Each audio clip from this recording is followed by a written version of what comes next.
What's going on, Washington fans? It's your boy Josh Taylor here on A to Z Sports Washington. And of course, we have a lot to talk about. I told y'all it doesn't matter how ugly it gets.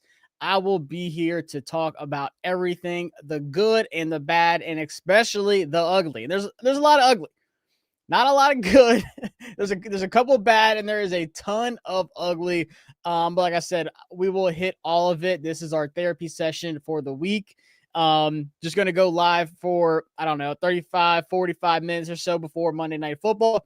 There's a lot to talk about. Finally, we had some changes in Washington when it came to the defense, and you'll probably hear me talk about the defense for a majority of the stream. And then, of course, I'll get to y'all's chats. So drop your comments, questions, etc., complaints, you name it. I will take all of it, and I will try to get to all of them. Last week, you got a little crazy. But we'll talk about that. We'll talk about another injury to a young, promising player, probably the only highlight on the defense right now. We'll talk about Deron Payne getting suspended. And then, of course, Washington's going to Madrid. There's a lot. There is a lot. If you are a fan of this team, or if you've been doing any kind of content covering this team as long as I have, you know that there will be something to talk about on a daily basis. So let's get to it, y'all. Mr. Andrews said, hi, what's going on? What's going on? Robert, hello from Phoenix. Shout out to the West Coast. It's still early over there for you. The one thing that's killing me, and I'm glad we don't play any like primetime games for a while, and I'm sure Washington's going to get flexed out of them, is this time change. It gets so dark so early. Club 100 TV, man, I need that offseason Mach 1.0, LOL. It's definitely coming. Obviously, the next thing I'll be talking about with, off-season moves and stuff like that. Obviously, I'm trying to hold off on that as much as possible because there will be a lot that happens. There's going to be a lot of changes this offseason. Like I said, we already had one today, so we'll talk about that. But the next thing for me is going to be, like, I was at the gym today, and I was like, how do you fix this defense? What's next? And I just have all these ideas in my head and all these thoughts, and I'm definitely going to drop that in an article coming up soon, maybe even this week, honestly, after this change. I was kind of waiting for this to happen. But now that it's happened, I think it's green light that we're good to go on some of these ideas I had. So you'll hear me talk about defensive coordinator prospects, different candidates, whether it's college that I like or NFL or possible, maybe Gannon gets fired in Arizona. I don't know. But you'll hear me talk about a lot of different options. Heck, Pete Carroll, who knows? But the move today had to happen. So let's start there. And like I said, I'm going to get to y'all's chats. Can we talk about that? I don't see much of a difference in the defense because the only reason defense was good in Dallas is because he had Micah, and without Micah, he is kind of mid. I mean, they were getting turnovers in the secondary and stuff that 1 year. Like, their scheme was great because they were getting all kind of turnovers. Like Deron Bland had a career year. Then you had Micah doing his thing. Like, I feel like their scheme was working, but then you get here, you can't just assume that it's going to happen. And like, I remember, I'll tell you this story. I remember being at the Senior Bowl and I was talking to Jeremy Fowler. Like, it was a secret at the time, but I don't care now. I can tell everybody. And he was telling me like, yeah, Dan Quinn's the guy. That's who they want to hire. And I was like, oh man, I don't know if the fan base is going to like this.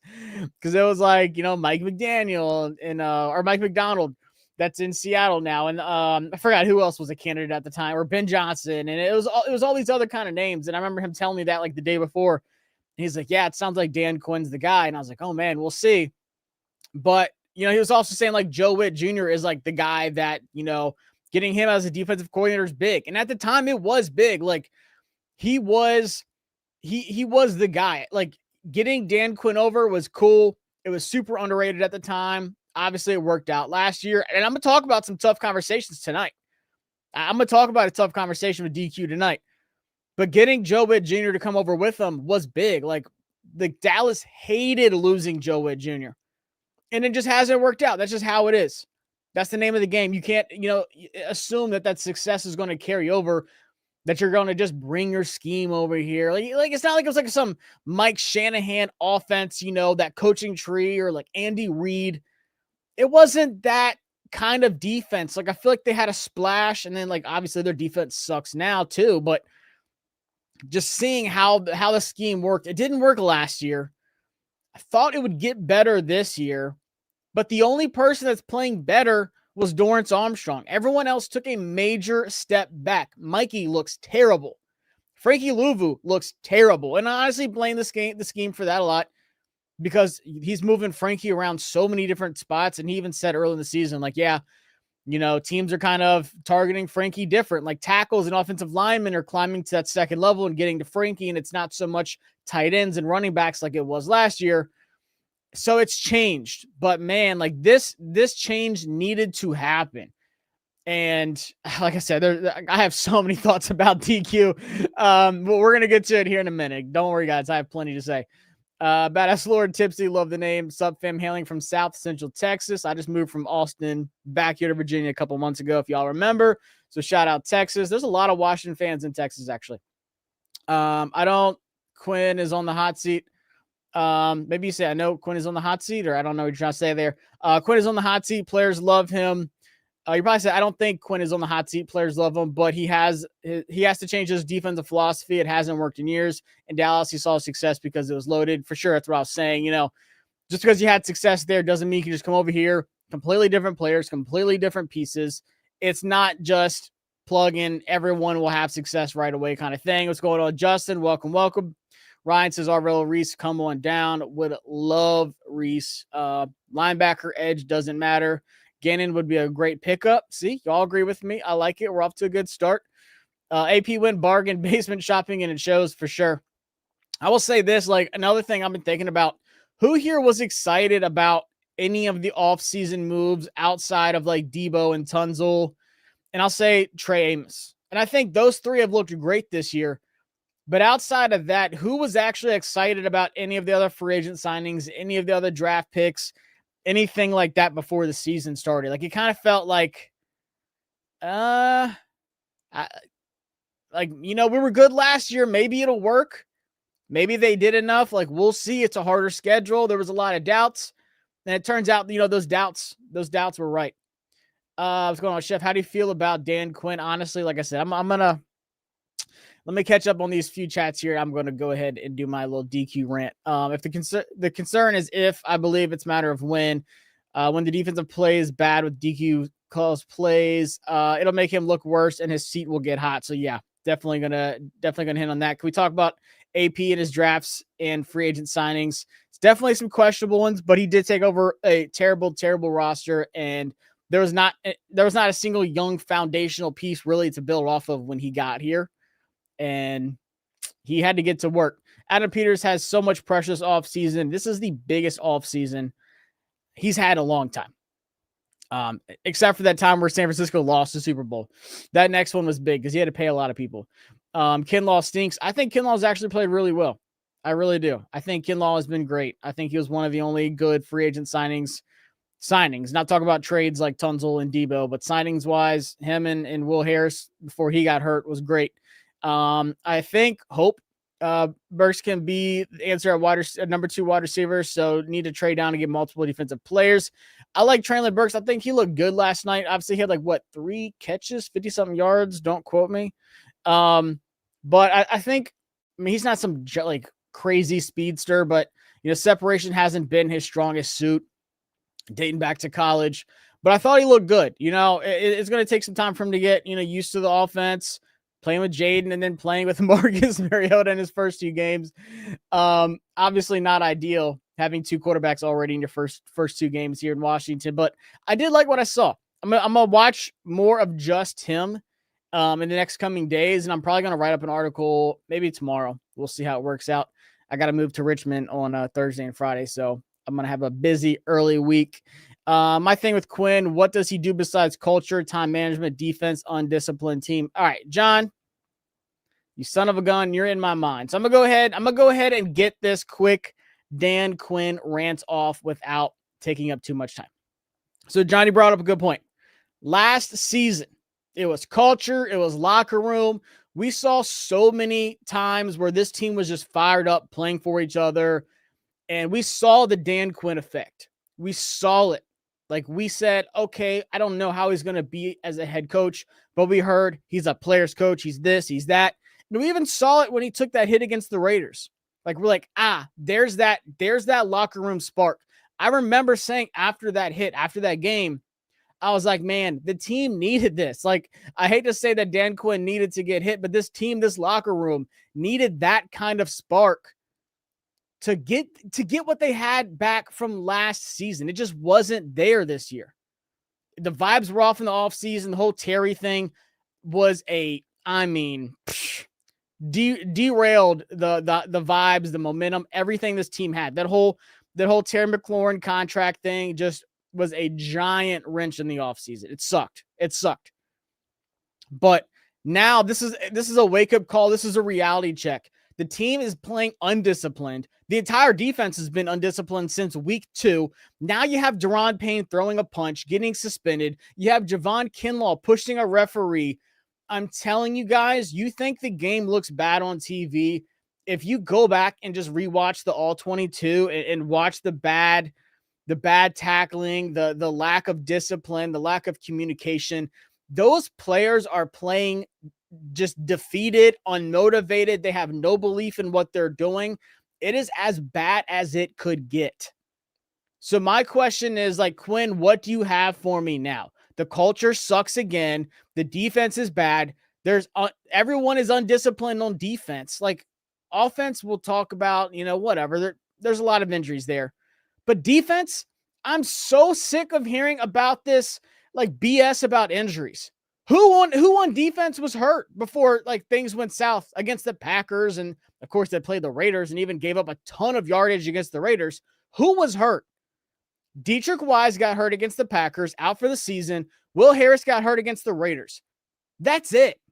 That is it. So don't stop telling me injuries is the reason why this defense sucks, because it's not. It's not. The players suck and the scheme sucks. That's what it is. Dorrance Armstrong didn't get hurt into the Cowboys game. And of course, like, you're not getting any pressure. And that's when this, 20. Oh yeah, by the way, 4 straight games of 21 plus point losses, which is the first time that's happened since 2002.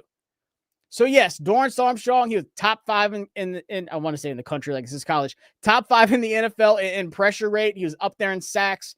Then he got hurt. Okay, I get it. But outside of that, who was hurt? Who? You still had Quan Martin. You still had Jeremy Reeves. You still had Percy Butler. You did have Will Harris out. Like I said, that's a big loss. You still had Frankie. You still had Bobby. You still had Daron Payne, Kinlaw, Johnny Newton, Sheldon Day.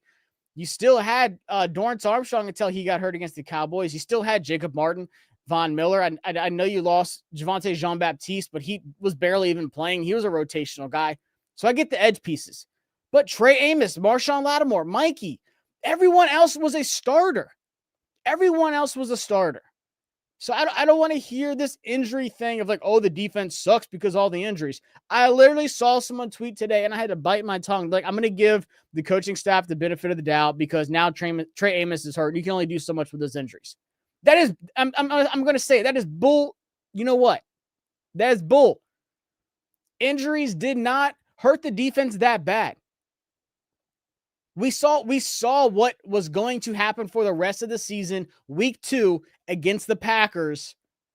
And yeah, there was a few little injuries along the way. The 49ers are without like 6-7 starters, including Fred Warner, including Bosa. Do you think they're just like gave up and they're just losing 4 or 5 straight games by 21 plus points? No, they're well in the playoff race with Mac Jones at quarterback, by the way. So like, I'm so confused. Like, where do people keep thinking, like, keep coming up? Oh, they have all these injuries. No, the offense is hurt. Jayden Daniels, Terry, like there's so many injuries on offense. But save all that crap about the defense. It's the players, it's the scheme, and it is the coaching. Injuries had a very microscopic impact on the defense. All right, we just got a message. That's part of my rant. I'm not done yet. Players not traveling to Madrid. Jayden Daniels, because of his elbow, expected. El Cahill, concussion expected. Trey Amos broke his fibula. He's going to be out for probably the rest of the season, expected. And just like that, Traylon Burks is not playing because of his finger. So Traylon Burks in his 3rd game is hurt. He is not going to Spain. So I have no idea who is going to even be playing wide receiver. Robbie Chosen in Chris Moore got in the season now. But I just want to say this one last thing about Dan Quinn. He did not want to make a change and fire Joe Whitt Jr. And he said it today. He has been my right-hand man for years. He would not, he refuses, even now, even after this change. When he said, I'm taking over as defensive coordinator, I was like, oh, smokes. He's firing Joe Whitt Jr. He didn't. He didn't fire him. They spent all this time talking about, oh, Joe Whitt's going to come down to the field. It's going to help. You know, there's an advantage of that. His ass is going right back to the booth next week. He spent one game on the field, and they thought it was going to fix things. It did not. And I wrote about it last night or this morning. Dan Campbell had one bad game on offense, and he said, give me that play calling sheet. I'm running this. He showed Dan Quinn what he should have done weeks ago. Weeks ago. Dan Campbell said, this is what a real head coach does. Dan Campbell had one bad game against the Vikings and lost, and he said, I'm not going to have it. I'm calling plays. Now, he didn't fire his offensive coordinator. Like, he was like, hey, he's still involved. This is still a group effort, but I don't like what I saw. I need to fix this. That's my job. And Dan Quinn said, you know, we're going to look over it. We're going to attack it. We're going to fix this thing. We're going to turn it around. We heard that crap for like 7-8 weeks now, and nothing changed. Nothing changed. So he said, oh, we're going to bring Joe Whitt Jr. down to the field. You got 546 total yards on your head, second most by any team this season.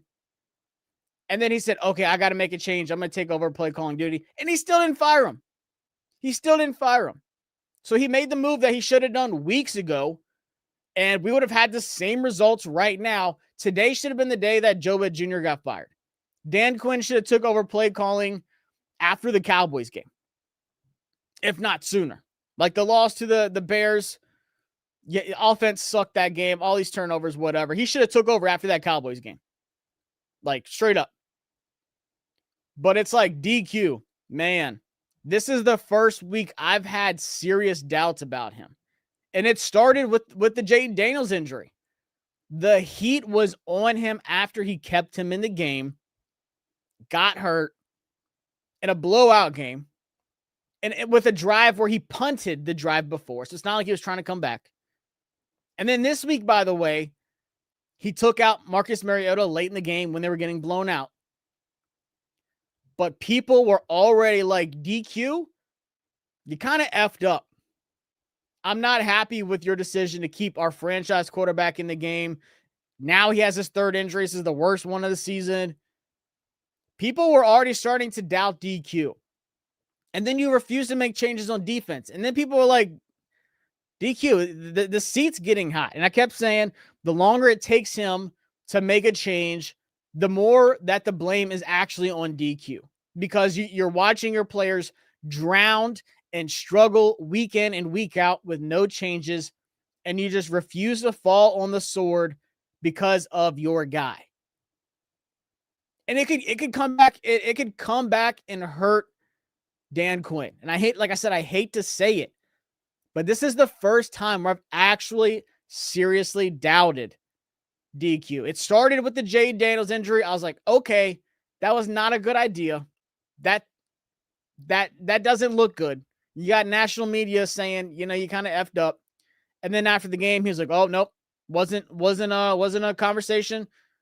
Like, taking him out of the game was never an option. And then the next day you corrected yourself and say, actually I slept on it. And yeah, I messed up. I messed up big time. So I don't know how y'all feel, but I'm getting a lot of messages. I'm getting a lot of mentions. People saying, Josh, what do you think about DQ? I'm 50-50 right now. Kinlaw's always out. His gap and playing too high and getting double teamed. I do agree with some of that. So Traylon Burks had a minor finger surgery today. Great. So he might be out for a few games. Not expected to be a long-term issue, but enough to knock him out for Sunday. Awesome. AP gambled on his vets and lost for sure. We all was excited when AP was hired. How do you feel now? I still love AP. I still like him. Like, he took one of the worst rosters, one of the worst ran teams in NFL history. And like I said, he missed this past offseason. He let that little taste of success get to his head and say, okay, I don't have to go all in. I don't have to do what the Patriots did and get, kind of aggressive, whether it's in the draft or free agency, spend a lot of money. He made some good trades. Like I said, that Larry Tunsil trade was A+. Still, to this day, I would do it again with the draft picks. Don't care. You got a bona fide left tackle. But you let that success, you said, okay, we're so close. We don't really need that much more. And it bit him. It came back to bite him. I was good with Connolly just to beef up the line. Same here. I think his best game was against the Lions, honestly. We have to get big fish in free agency for sure. It's not the craziest free agency little class, whatever, but we'll talk about that. Do you think Cliff will leave the team for a head coaching job? He's definitely going to have options. College or NFL, whether it's the Giants or if he wants to go to Florida, Penn State. He has millions of dollars waiting on him. Millions. Sign Trey Hendrickson and draft Cassius Howell. For sure would love it. What's going on radar? I'm going to get y'all's chats now. Like I said, I had to get that off my chest with DQ. But I'm not saying fire DQ, but I'm just saying that honeymoon phase from last season is over. That honeymoon phase is done. That success from last year means nothing because of how bad this team is right now. That was fun, but that seems like a dream. That seems like it wasn't even real. If you told me, if I just lost all my memory and you showed me this team this year and you said, hey, this team's actually one game away from the Super Bowl last year, I'm like, what happened? What happened? Like who? Like who's not playing? Like who's out? Kinlaw's definitely trash. How many sacks and forced fumbles? That's not always everything. That's not everything. I still think he's playing well. Bill Merritt needs to get bigger. He cannot break first contact to save his life. Yeah, Bill's struggling a little bit, but he's still got some juice. Who are some free agents you think we should target this summer? Not a lot of wide receivers. There's going to be a lot of running backs. There's going to be a couple interesting linebackers like Quay Walker or Devin Lloyd, maybe Trey Hendrickson.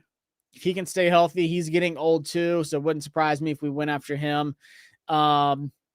Yeah, there's a good bit of running backs though, but like wide receiver wise, like Alec Pierce is not going to test the market. The Colts are going to pay him.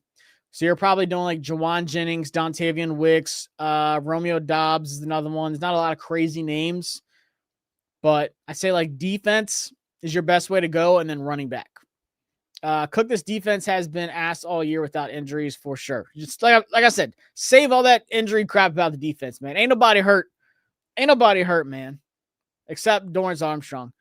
How about designing better play calling by Cliff to allow better matchups against Bill? I'm not saying you're wrong, but if your offense is really around, getting better matchups for your running back, something's wrong with your offense. Traylon Daywalker Burks was looking like he might be good addition. Everyone is out. I can scheme against that D, run outside and throw in the middle for sure. That's it. Like the middle was wide open and Gibbs was having a field day on the outside.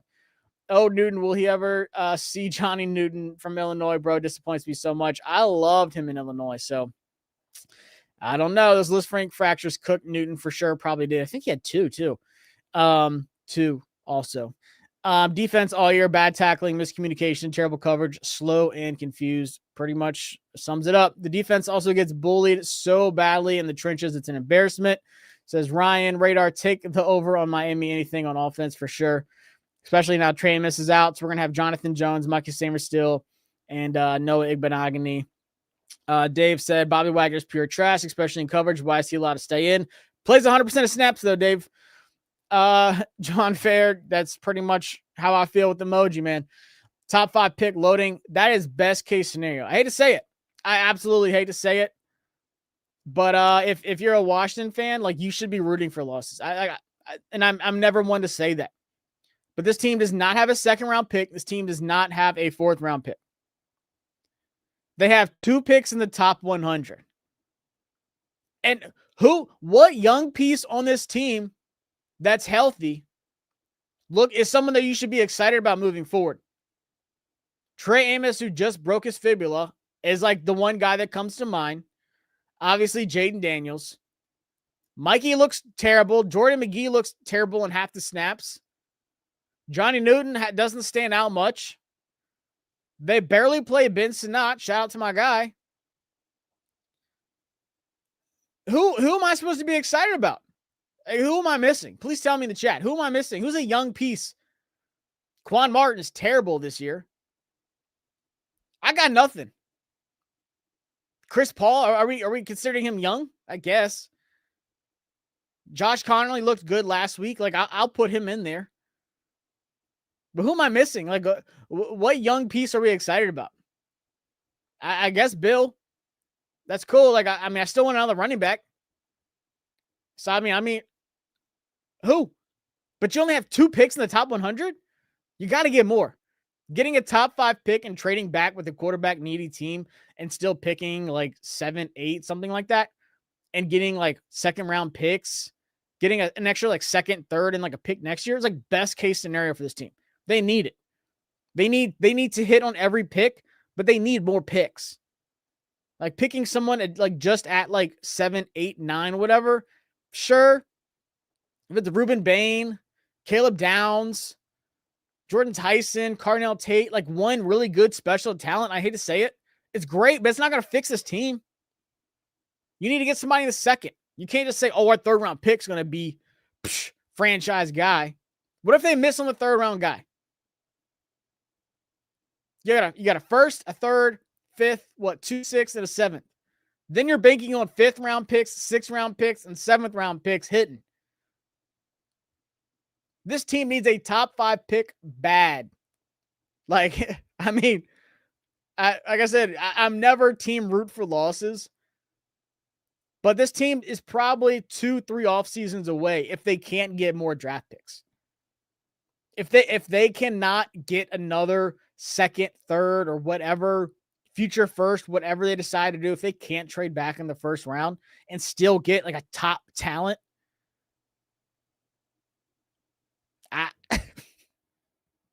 I don't know. Radar 3-14. Here we come. Elevated Ja'Cory Brooks at this point. You got to. They have no choice but to. Like, please, I'm going to see what he has. Here were some candidates that we could look at for defensive coordinator, LMAO. Stay tuned, Radar, because I'm going to do an article on it. I'm doing my research now. I got some college guys and NFL guys I'm looking at. Who's going to be held accountable for so many scrubs who picked these players, AP. Well, AP took a lot of them over. But, I mean, yeah, he'd also signed a bunch and drafted a bunch as well. And we're half of them that he drafted, we're not even seeing play. So it's questionable. This defense not getting better with Witt either. Maybe the reason he does not want to fire him because he knows that probably going to blame it all on the players. As soon as Witt goes and the defense still looks bad, then it's still going to fall in DQ. Then DQ is the next guy up. So for me, that's why he hasn't fired Joe Witt. Because if you fire Joe Witt, the defense still sucks. Eyes are going to be on you. Like, what's going on, DQ? How can Joe Witt be properly evaluated with so many bad players? Ridiculous. I don't disagree, but you have to look at the scheme too. Against the Lions, like so many bad calls. So many bad calls. Even against the Seahawks last week, what was it, like fourth? It was like a 4th and short, and they pretty much had a cover 0, and it was like a one-on-one matchup up the seam, like wide open. Like, it's just, there's so many bad calls and bad scheme. It's not going to work. Where was this 2 weeks ago with Jayden exactly? Yeah, I don't know. It just feels so similar to the previous regime and their stubbornness to change both in the staff and players for sure. It feels like PTSD all over again. Why was such a trash player like Sinnott drafted so high? Imagine that high pick being used on a middle linebacker who can cover. Sinnott was actually really good in college. I just don't know. Like, they're just not using him. They used him a little bit finally, and he scored against the Lions. I've personally seen Sinnott miss tackles, allowing Bill to get tackled in the backfield. I think you mean blocks. Leo Chanel would be great, actually. We have 3 wide receivers. Pretty much everybody else is hurt on offense. But y'all want to talk about injuries on defense. That's the main thing. All the injuries are on offense, except for now Trey Amos. Give me George Pickens. You know dang well Dallas is about to pay him. For sure. Mike McDaniel with JD5 is going to feed families. Honestly, would not hate it. Would not hate it. Seeing real life results of what happens when you take a conservative approach in the offseason, especially with the defense budget shopping. It's a wake-up call. It is a reality check. This team is not a Super Bowl contender. This roster is not a Super Bowl contender. No matter what Jayden Daniels does, he cannot mask all of the flaws of this roster. Straight up. Revo should not be starting safety. It's good on the run, but he's not good in coverage. Josh, how do you fix this roster? What do you start with? Defense. You get your defensive coordinator. This is the biggest thing this team needs. You get your defensive coordinator, whoever it is, he better be a young, up-and-coming, just defensive-minded guy, and you let him help you like shape this roster. So DQ meets with Adam Peters daily about the roster and about what the needs are and what they're looking for, and and just the state of the roster. He said they talk daily. You need to do that with your defensive coordinator. Say you hire X defensive coordinator, whatever his name is. Like, you need to sit him down and be like, what kind of player do you need? What kind of linebackers do you need? What kind of corners are you looking for? What kind of edge guys do you want in this scheme? Like, you need somebody who can just lay out the blueprint. Of course, they're going to take over a lot of these current players. But when you're going into free agency and you're going into the draft, you need, and every team does this, but I'm just saying they need a new guy, and they need him to just have his fingerprints all over the defense. Don't hire some guy like, hey, man, here's the crappy defense we already had. Like, you're going to take that over. Like, good luck. Let me know if you need anything along the way. No, like, that person needs to be all over a rebuild for this defense this offseason. For me, that's what it is. Get your guy, whoever it is, college, NFL, UFL, Canada, I don't care. Get a top defensive coordinator and let him just have his blueprint and his fingerprints all over that defense this offseason. And actually address positions in the offseason. Like Trey Amos was really, and Will Harris was like the only real additions on the offseason on defense. It was terrible. Great on special teams. Yeah, special teams isn't too bad. Might as well play the younger players, see what you have. For sure, agree. Quan Martin shouldn't be starting either. Quan's been terrible this year. I don't know how Quan played better with two separated shoulders last season than he's playing right now. And it's not like Quan Martin was like an all-pro caliber guy last year, but he was way better than he was this year. He had two torn shoulders for a majority of the season. Looking back at the second, third round picks from 24, I think a lot of these players were overdrafted. Do you still believe in AP's drafting ability? I do, because I mean, like I said, the blueprint of what he did in San Francisco and his drafting there, he was a big part of a lot of those late round guys that turned out to be really, really good. Greenlaw is one of those guys in the fifth that he got. I mean, there's a long list of them, but I still think it's too early. Like, a lot of people, even in the offseason, were like, oh, Luke McCaffrey's a bust. You had DC radio, like local media people being like, oh, he sucks. Like, Luke McCaffrey was a waste of a pick, blah, blah, blah, blah, blah. And he's been a bright spot. He's looked better on offense, and he's been one of the best kick returners in the league this season. So I'm not ruling out Luke McCaffrey. Just like I'm not ruling out Ben Sinnott yet. I want to see more. I think too many people expect these players to just come in and be like day one, like impact players, like Pro Bowl caliber play. That's just not the case. Wagner makes tackles unlike Martin. He does when he's in position. Play the younger players for sure. Would love Pickens or Dobbs in free agency. Might even bring Dotson back.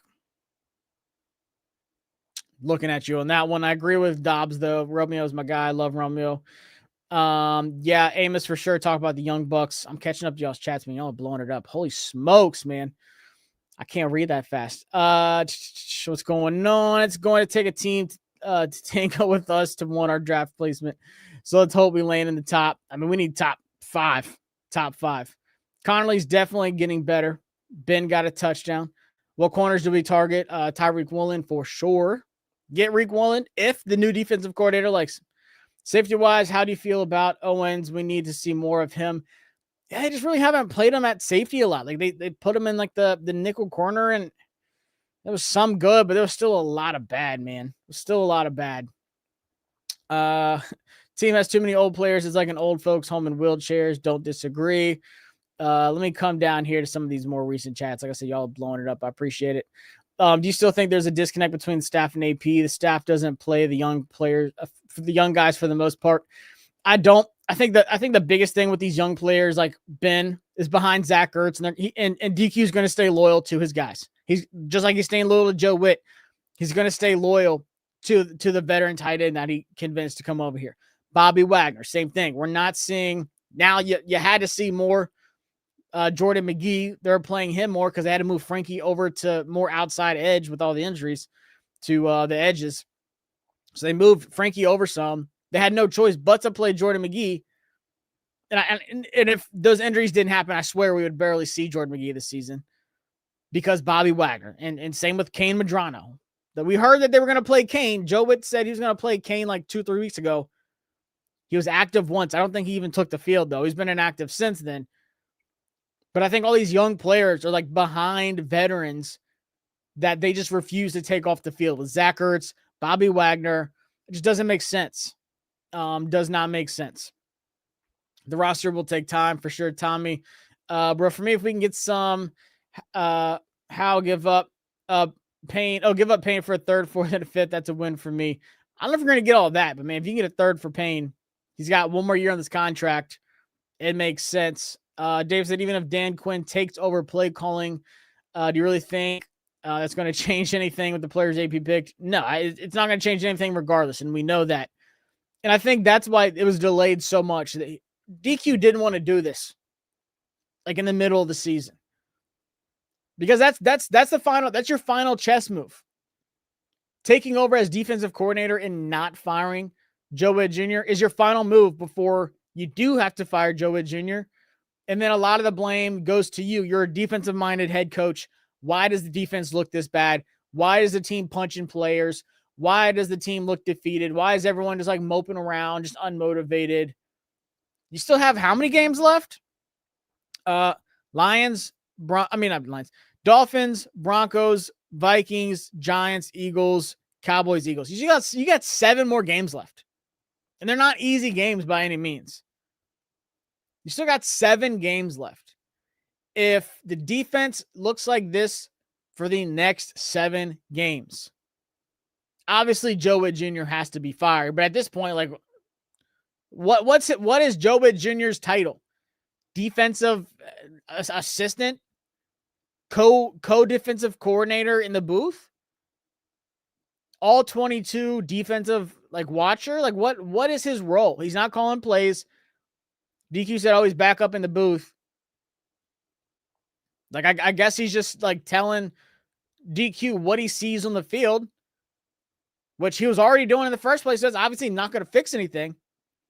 So if the defense sucks for the next 7 games, you're getting blown out.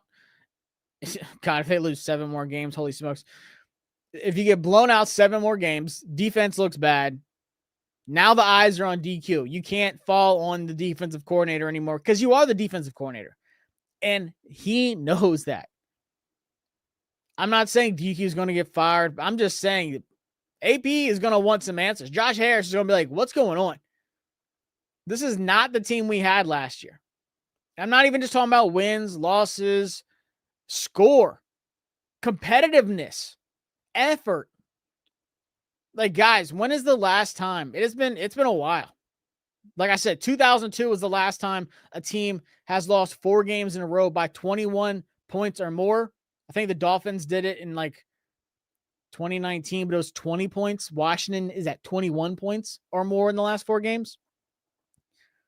When's the last time you felt this defeated as a Washington fan after you fumbled the game away to the Bears, blown out by the Cowboys, blown out by the Chiefs, blown out by the Seahawks, blown out by the Lions? And I get it. Those are great teams.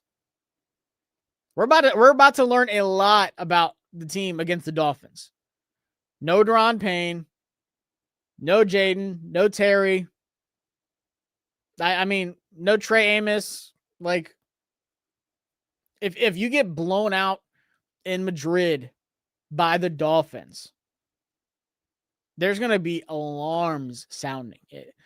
you're going to have to do more than just demote Joe Witt Jr. You're going to have to do more than just send him into the booth after having one game on the field. Ice Panda, cool name. Do you think we can trade Payne for a third or fourth and a sixth this offseason? I think so.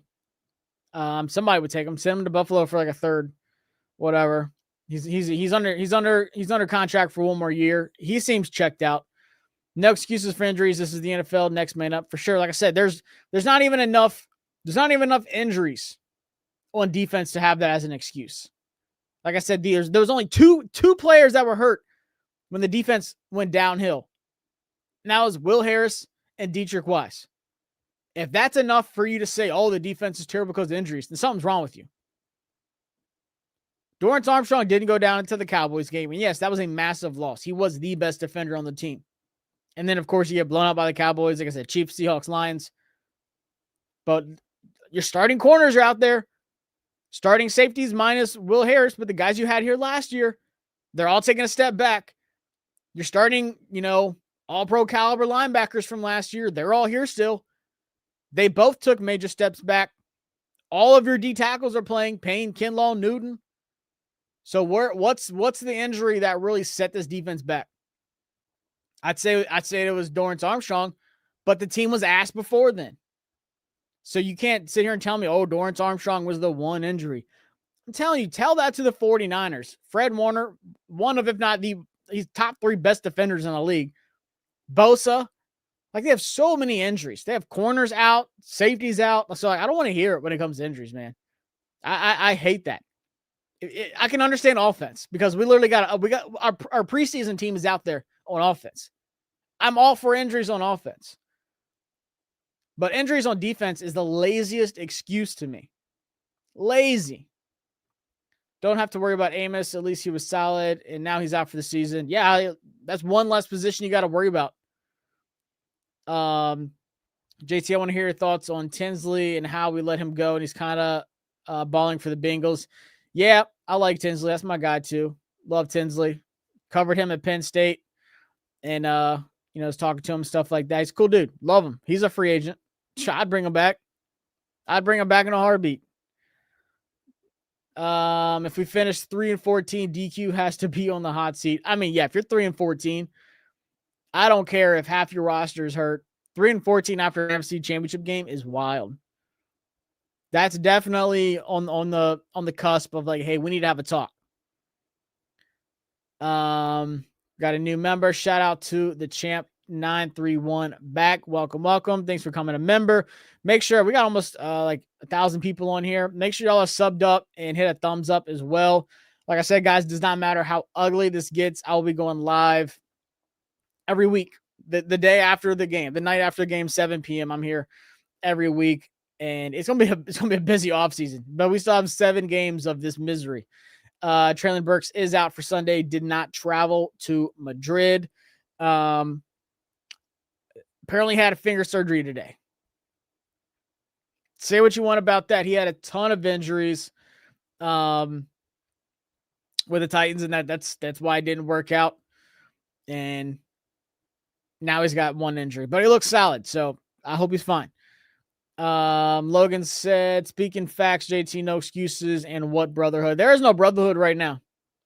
Deron Payne broke down the huddle and said, y'all got me all night, and threw a punch and got ejected in the second quarter.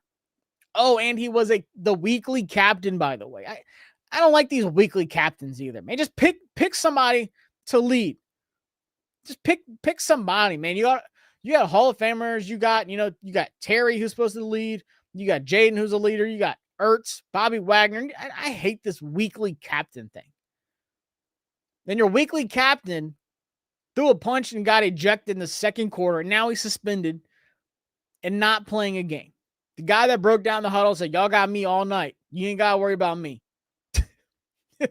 We ain't got to worry about you because you're not on the field. You can't make this up.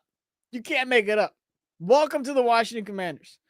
As far as I'm concerned, the remaining games are player evaluation, said the code talker. 1,000,000%. That's what I'm saying. I would do anything to spend one day with Adam Peters. like after the last game of the season, I did like if I could just get all the insight possible. But that's something I wrote about 2 weeks ago. Or was it after the Seahawks? It was either after the Chiefs loss or after the Seahawks loss. But I knew playoffs, people were like, oh, Josh, anything can happen. Save it. Ain't nothing happening for this team. Like playoffs have not been an option since that Cowboys game, in my opinion. I knew they were going to get blown out by the Chiefs, Seahawks, Lions. And I'm leaning that way for the Dolphins, sadly. It's that bad. But the main goal for the rest of the season is evaluating this team. And that's what blows my mind. Play Ja'Cory Brooks. Play Kane Medrano. Like, play all of the young players you can. I don't care if you're like, oh, they still got to win. You lost 4 straight games by 21 plus points. How much worse can it get? Lose by 30? What's the difference? You need to get tape. You need to get some kind of idea. Like, okay, Cam Medrano can be, sub package safety / linebacker for us. He can be that guy that roams around. He's good in zone, kind of struggles in man, whatever it is. You're going to get to the end of this season and be like, I don't know. We might need another linebacker to take over for Cam Medrano because we don't know if he's actually going to be good enough for next season. Well, you don't know because you didn't play him. Ja'Cory Brooks, can he be a factor on offense? I don't know because we decided to use Robbie Chosen and Chris Moore and like random wide receivers all season. Not the young guy who had, a good training camp. Had that one good preseason game. Who was it? Was it against the Patriots? I think he was the leading receiver. Like, you don't know. Traylon Burks just got here, and they're already playing him. But Brooks cannot see the field? I don't know, man. But what do I know? I don't know. Levi said this roster is just bad. It was bad last year as well. Jayden's rookie year should be studied on how he lifted this team to the NFC Championship game. Greatest rookie season by a quarterback ever. I will die on that hill. I will die on that hill. Trey Amos was solid besides the Seahawks game, but he's been the best secondary guy by far. And interceptions aren't everything. Merle said 3-14 and DQ is gone. Bill Belichick waiting for the call. God, Merle, you're gonna bring that back up. Remember the rumors and stuff from before the season? Not this season, but before we hired DQ, talks of Bill Belichick. God, man, don't put that on us. Don't put that on us. Injury Reaper has decimated our roster. 21 injured Commanders and counting. The Injury Reaper decimated the offense. The defense, like I said, guys, I don't know how many times I have to say it. Saying that injuries is what is wrong with this defense is so lazy. And I'm not saying code talker, that's what you're doing. But I saw so many people today saying, oh, well, the defense is bad. Like Joe Witt shouldn't be fired, or like this isn't DQ's fault because of all the injuries. Like injuries are not it for the defense at all. What tight ends do we target? Kyle Pitts. That'd be fire. Might as well. Who do you think would be a great DC, or will DQ take the role? It's pick within, please. Nothing in-house. No, it can't be in-house. Cannot be in-house. Like I said, I'm starting to do my research now. I'll start having those out. If not the end of this week, then next week. I've just been waiting on this move to happen. I was hoping it would be Joe Witt Jr. fired and he has to take over, but obviously it's the same for me. You're getting demoted. You demote Joe Witt Jr. You're not going to just promote him at the end of the season. Like, you learned your lesson. We think you can come back next year and be better. No. Joe Witt's gone as soon as the season ends. He is gone the day that walking off the field against the Eagles in Philadelphia, take his badge.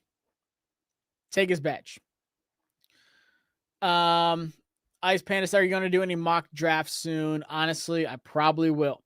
The last few mock draft articles I've done, I haven't done my own mock draft, but A to Z Sports, the company I work for, their NFL draft community, and obviously I'm in that when the season ends. they're doing mock drafts right now. So I'm writing articles about who they pick for the Commanders and what they're saying about the pick, and then adding my thought process and opinions on it. So check those out. I've only done 2 so far. So if you go to A2ZSports.com, go to the Washington Commanders page. I'm the sole writer for that entire page covering Washington. You'll see I did Ruben Bain and then I did Caleb Downs. And obviously we have a ton of time between now and the draft. I've been trying so hard to not do mock drafts, but guys, I got that itch. I got that itch for him. And the season's over. So I'm thinking big picture. I'm thinking draft. I'm thinking free agency. I'm thinking about defensive coordinators. I'm thinking about players you can build around. I'm thinking major overhauls. What kind of impact will DQ calling plays have? Not a single one. Can we just fast forward to the offseason, please? Literally, 7 games of this. 7 more games. What sucks is I know come May, we are begging for just the worst football game possible. We're begging for like Kent State versus like Northern Ohio. Like we are begging for football after the draft. And like right now we're begging for it to end. I hate losing so much. Johnson, I'm going to be hurt if the only team that cannot put component coaches and roster around our second-year quarterback. He deserves so much better after last year for sure. Ron taking over D. I got PTSD. No, Ron Rivera staying in Cal. If Cleveland cleans house at the end of the season, what about Schwartz for defensive coordinator? Honestly, the Browns defense is good. The Browns have a great defense. They just got a really bad team. They got a great defense. I wouldn't hate that. Like I said, I'm looking at college. I'm looking at NFL for sure. What's going on? Range. My guy Ranger said, one thing I'll say is I know other teams have lots of injuries and they play good, but we don't have the young depth like other teams do from lack of terrible drafting from years past, for sure. For sure. Jason said, you are exactly right. 49ers have been dealing with a ton of injuries and they are still out there fighting. Wish AP would have kept Chin Fowler with Luvu and JD5. Need a younger, dominant tight end. Fowler, man, Fowler was just so bad when it came to the run. It was ugly. For me, I understood not bringing him back.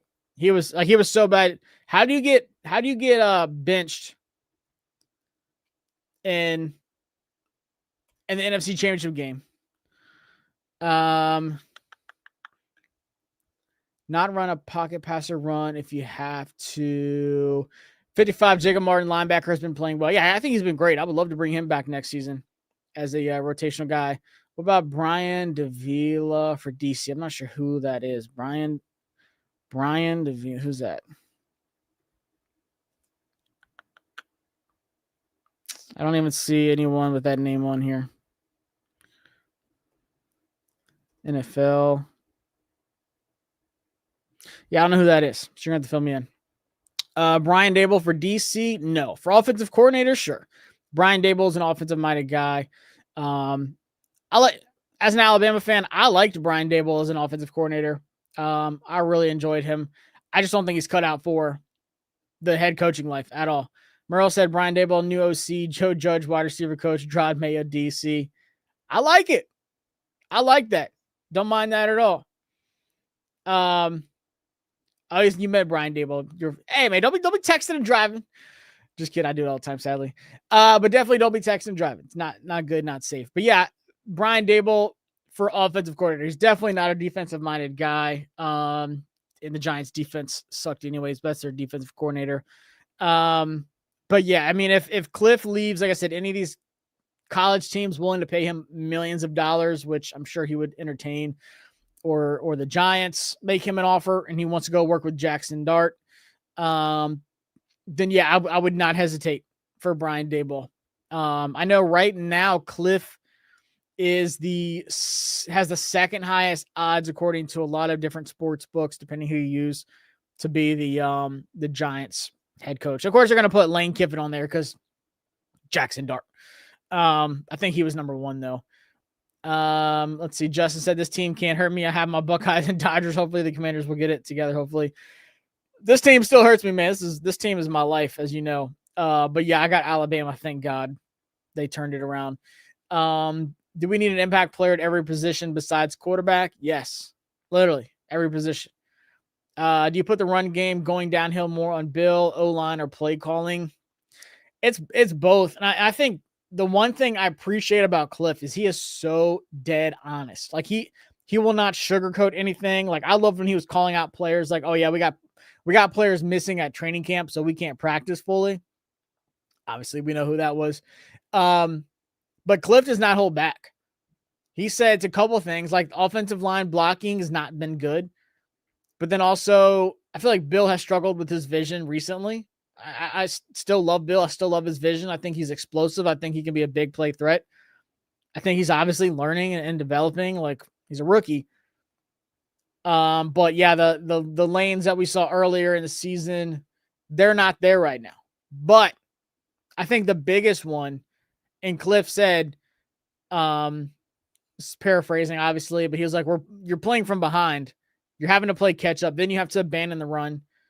So you can't really get a run game going because say you run, you get stuffed, you give the other team the ball right back. They score a touchdown. You're down 14-0. Once again, you got to start passing. You can't just run, pass 3 and out. They get the ball back again. They score again. You have to go for big plays to keep up. Like you're getting boat raced and losing 4 straight games by 21 or more points. That is insane. You can't run the ball. You're starting every game. Majority of the games this season, Packers game, Falcons, Chargers game, they were down double digits. Like the Bears game, were they down double digits? I'm pretty sure. But like every game, you're starting down double digits. Chicago, it's 13-0 Chicago. So like 80% of the games this season, you're down double digits in the first quarter. That is crazy. And I saw a graph. This was obviously after the Lions game, and it got even worse. God, I'm not going to be able to find it, but I think they were minus 38 point differential in the first quarter, which was second worst in the NFL. And like I said, it got worse against the Lions, who were up 14-3. So it got way worse. So you're playing from behind. You can't just say, hey, we're going to establish the run, guys. I know it's 21-3. We're just going to do some inside zone. And, hey, Bill, if you can bust it for 80 yards, that'd be great. They're like, no, we have to score. We have to score now. We got to catch up. So, yeah, honestly, I just like go watch Cliff Kingsbury's press conference on the Commanders Twitter page. I love him. I love when Cliff talks because he doesn't hold back. He does not hold back. We're going to have vet signings for years. It's going to take years to build a team. We can only draft 5 to 7 young players per draft. As I'm saying, this team, and they're going to get mad at me for saying it, but man, this team needs a top 5 pick so bad. This team needs a top 5 pick in this draft. And I'll bring it up real quick. Let me see. I haven't done this in a hot minute. Let me share my screen. I haven't done this in a hot minute. Gosh, it's been so long. Yeah, bypass any kind of security stuff. I don't care, Google. All right, so this is the draft order right now. We're getting fancy now. Tennessee, New Orleans, Giants, Cleveland, Jets, Raiders, Dolphins, and then you got Washington. Washington lost 5. Isn't that crazy? The longest losing streak in the NFL right now belongs to the Washington Commanders. Not the Tennessee Titans, not the New Orleans Saints, not the Giants, not the Falcons, but the Washington Commanders. 5 straight.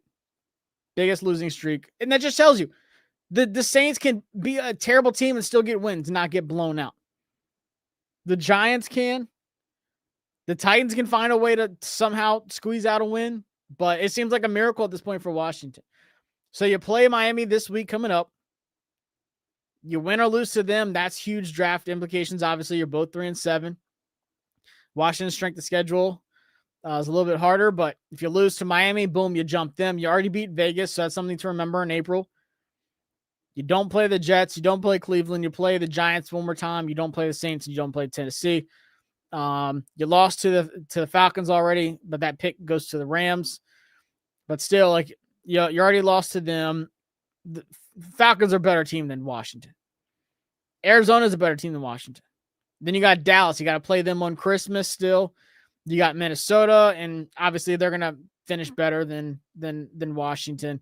And then Kansas City, they're gonna keep on winning and somehow find a way to the playoffs and make it to the Super Bowl. But this is what you're looking at the rest of the season. You got Miami and you got New York, and then like I said, you already played Atlanta and you got to play Dallas and Minnesota.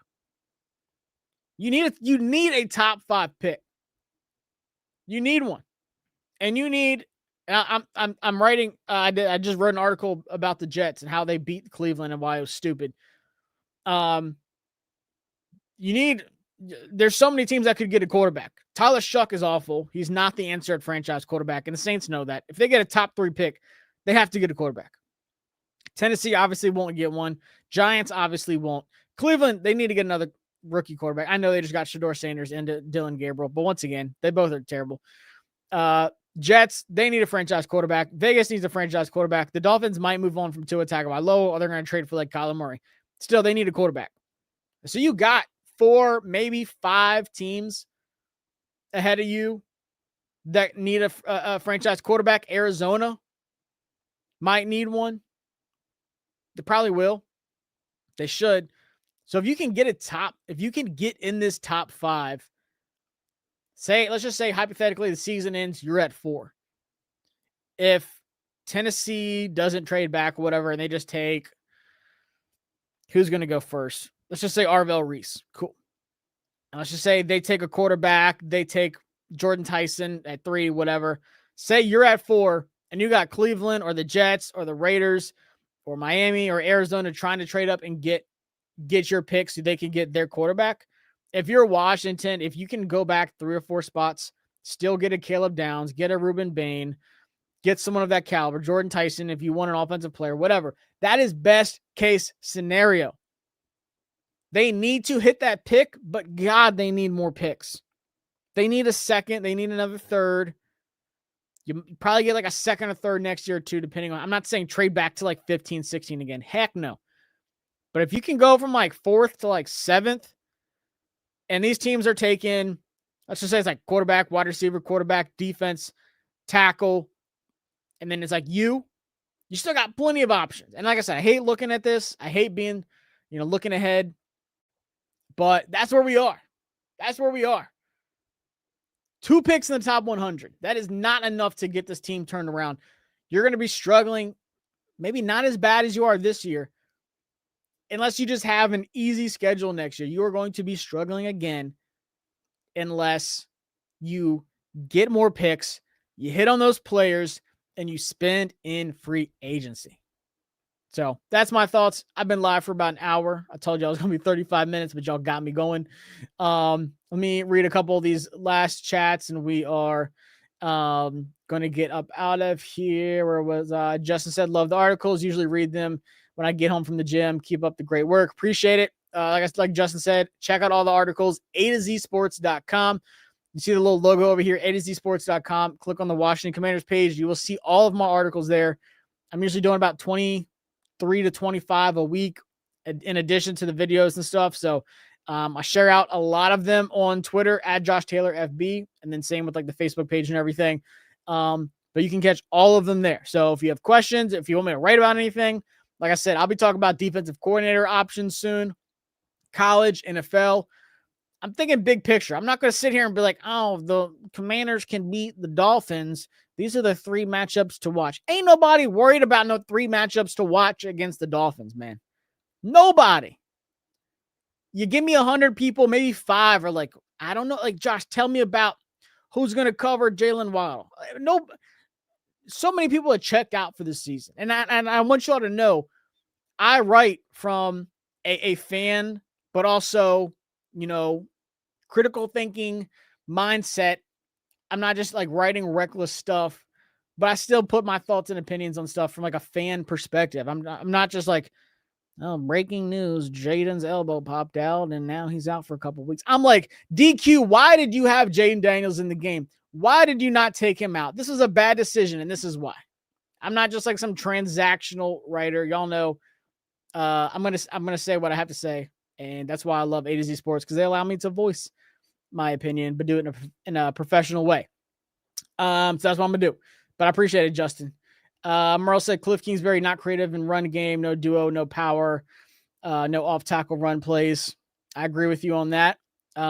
Cliff called the same off tackle run play every first down. We need to gut the roster and go young, says Robert. Can't be any worse. I agree, man.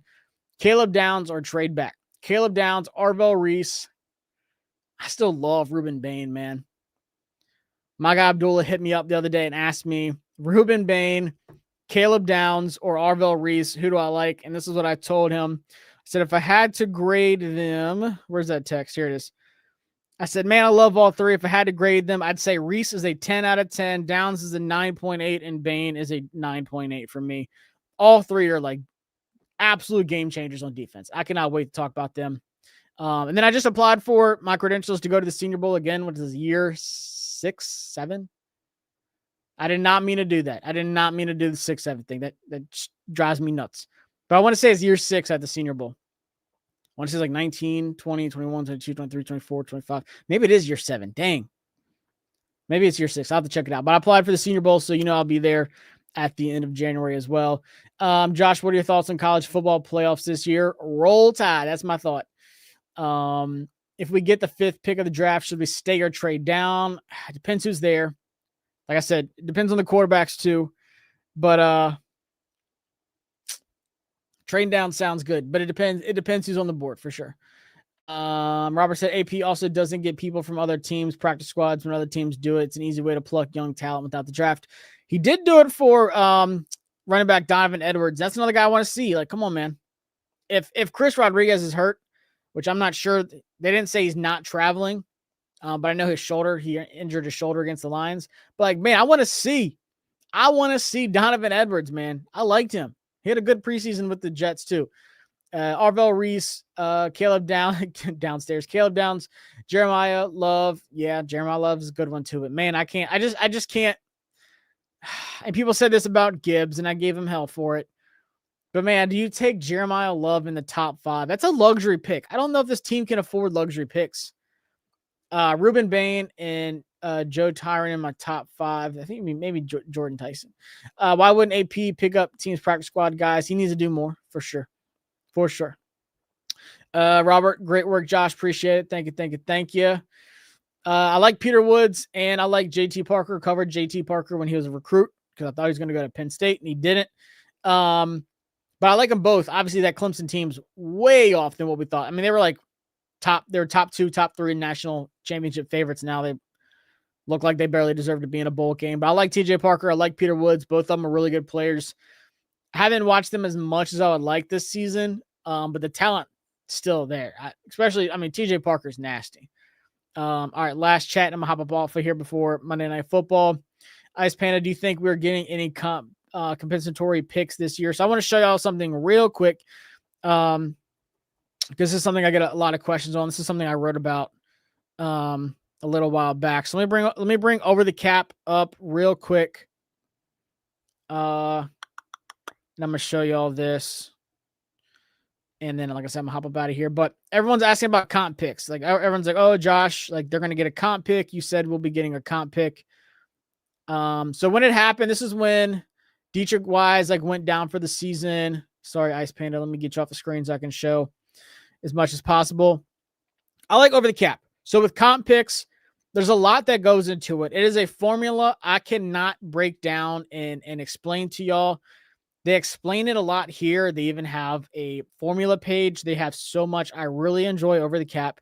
The people that run Over the Cap are super smart people.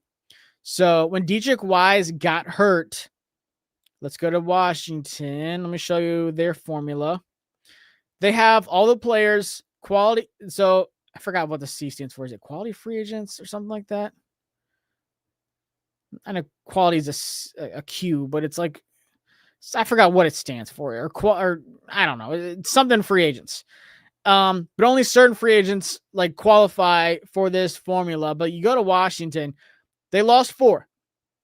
They lost De'Ami Brown. They lost Jeremy Chin. They lost Dante Fowler. They lost Cornelius Lucas. And it gives you like a round estimate. I know it's kind of small. Let me zoom in some. And it gives you like, APY. And then it gives you the free agents gain. So Jonathan Jones, Javon Kinlaw, Dietrich Wise, Will Harris. Will Harris has been out for a while. Dietrich Wise got hurt. So they kind of take him out because you lost him in the second game. And this is like non-CFAs lost. Alami Zacchaeus, Ben St. Juste, and then non-CFAs gained. Jacob Martin. And I think it cuts off at a certain date. So like Von Miller doesn't qualify. And I know this is a lot, but just stick with me. So Dietrich Wise got hurt. So they would technically cancel him out. So that's why you see this net value as a 7. And it fluctuates. Like I said, it fluctuates based off of snap counts, incentives with contracts. There's so much that gets into it. It would take me days to explain everything to you, but Over the Cap has it all. But I do want to show you this. When Dietrich Wise got hurt, it put Washington in there for a comp pick. And at the time, it was a 6th round pick. But the league only gives out, and this is what sucks, they only give out 32 comp picks after the season. But that's with every team. So the Eagles lost Milton Williams, they lost Josh Sweat, they lost Mekhi Becton, and they didn't gain any CFAs. So they should be getting a 3rd, a 4th, and a 6th. So you see that here, the 3rd for Milton, a 4th for Josh Sweat, and a 6th for Mekhi Becton. You see Minnesota getting a 3rd for Sam Darnold. Aaron Glenn leaving Detroit, they get a 3rd.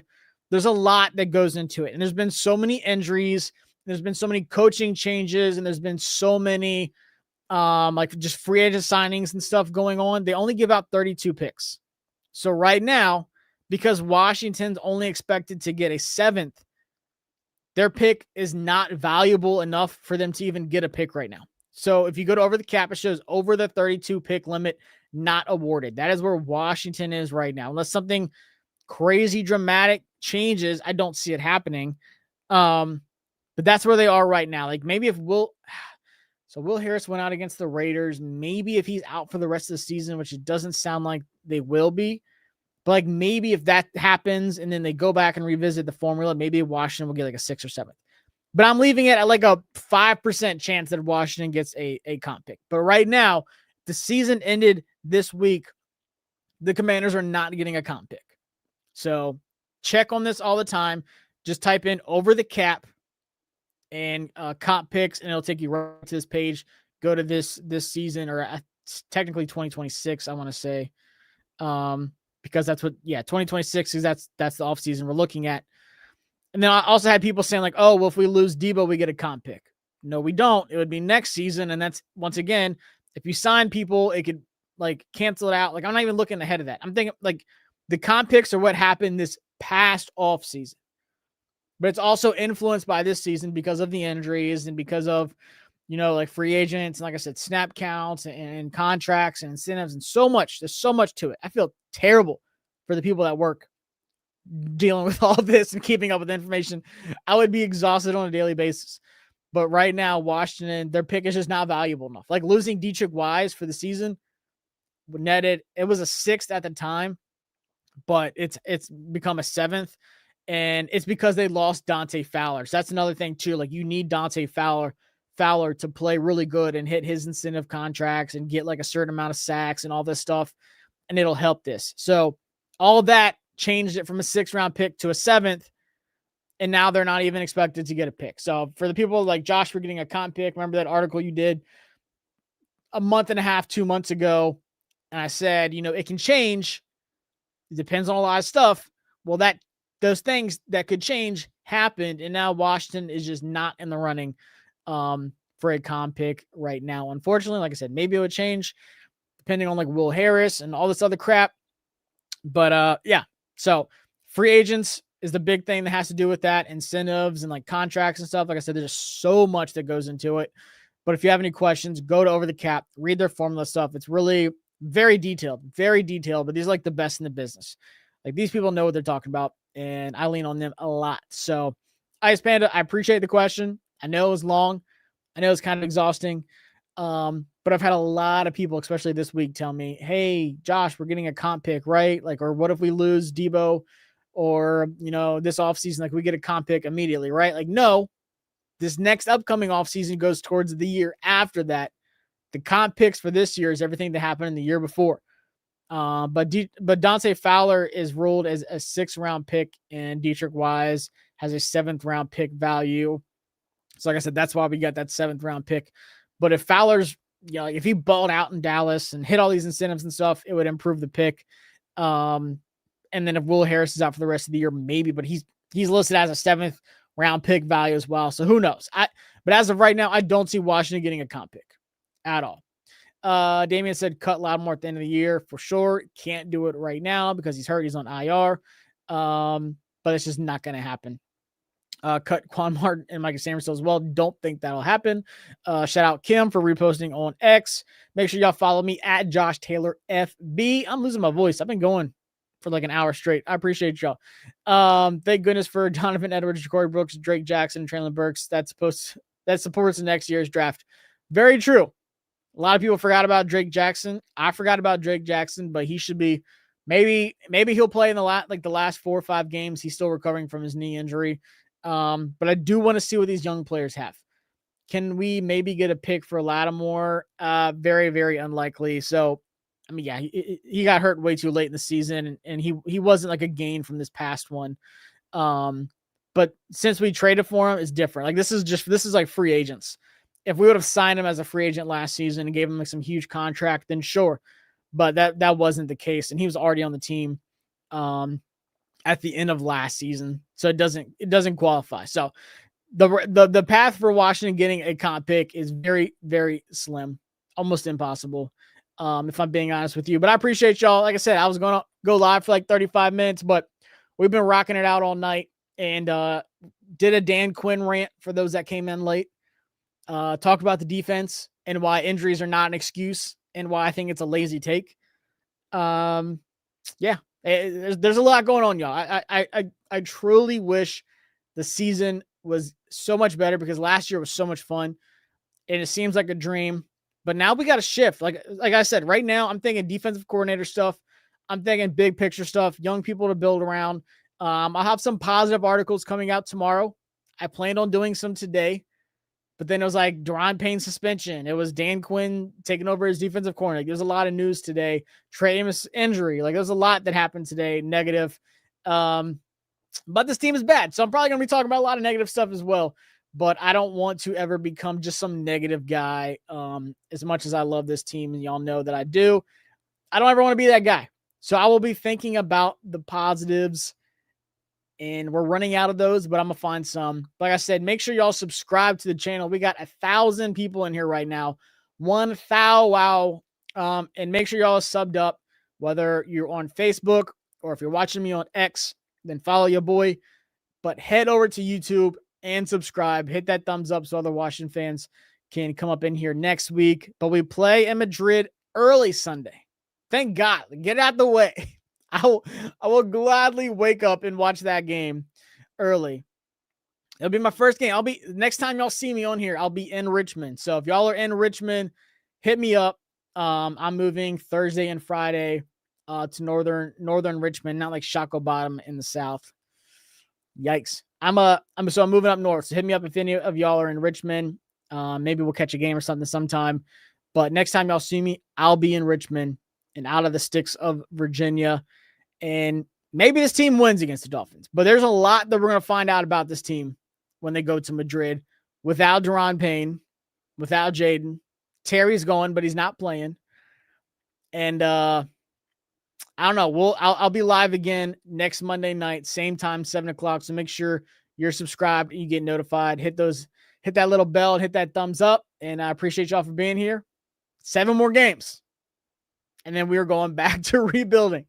Well, we gotta get through those 7 games. But like I said, most importantly, check out the articles on A to Z Sports because I will talk about everything on there. And if you have something you want me to talk about, DM me on Twitter. I'm getting so much better about checking my DMs.